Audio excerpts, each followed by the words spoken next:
जय श्री राम। आइए आज सुनते हैं श्री शिव पुराण में वैद्यनाथेश्वर ज्योतिर्लिंग के प्राकट्य की कथा तथा महिमा।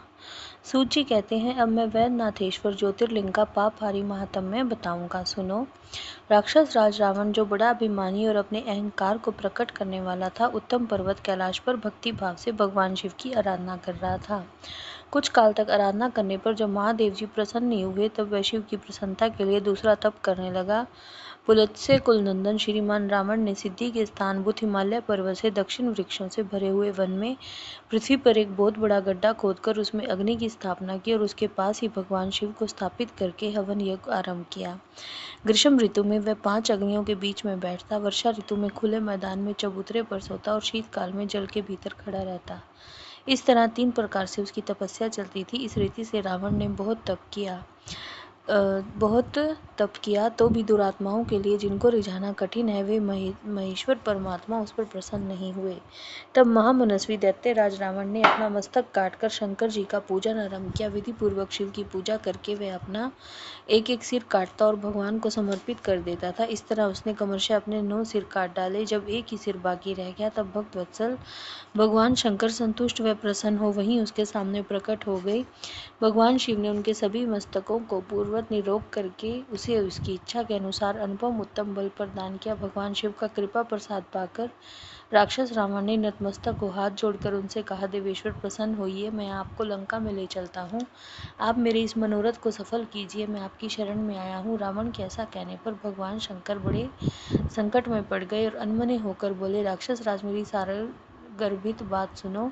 तुम मेरे इस उत्तम शिवलिंग को भक्ति भाव से अपने घर ले जाओ, परंतु जब तुम इसे कहीं भूमि पर रख दोगे तब वह वहीं सुस्थिर हो जाएगा, इसमें संदेह नहीं है। अब जैसी तुम्हारी इच्छा हो वैसा करो। सूत जी ने कहा, ब्राह्मणों, भगवान शंकर के ऐसा कहने पर राक्षस राज रावण बहुत अच्छा कहकर वह शिवलिंग साथ में लेकर अपने घर की ओर चला, परंतु मार्ग में भगवान शिव की माया से उसे कहीं जाना पड़ा। पुलत्स्य नंदन रावण सामर्थ्यशाली होने पर भी अपने आप को बलवान मानते हुए अहंकार में आ गए और उस समय वहाँ आसपास एक ग्वाले को देखकर उसने प्रार्थना पूर्वक वह शिवलिंग उसके हाथ में थपा दिया और कहा, मैं अभी आता हूँ, तब तक तुम ये शिवलिंग धरती पर मत रखना। एक मुहूर्त बीतते बीतते वह ग्वाला उस शिवलिंग के भार से अत्यंत पीड़ित हो व्याकुल हो गया। तब उसने उसे पृथ्वी पर रख दिया। फिर तो वही रंग में शिवलिंग वहीं स्थित हो गया। वह दर्शन करने मात्र से संपूर्ण अभिष्टों को देने वाला और पाप राशि को हर लेने वाला है। मुने, वही शिवलिंग तीनों लोकों में वैद्यनाथेश्वर के नाम से प्रसिद्ध हुआ, जो सत्पुरुषों को भोग और मोक्ष देने वाला है। यह दिव्य, उत्तम व श्रेष्ठ ज्योतिर्लिंग दर्शन और पूजन से भी समस्त पापों को हर लेता है और मोक्ष की प्राप्ति कराता है।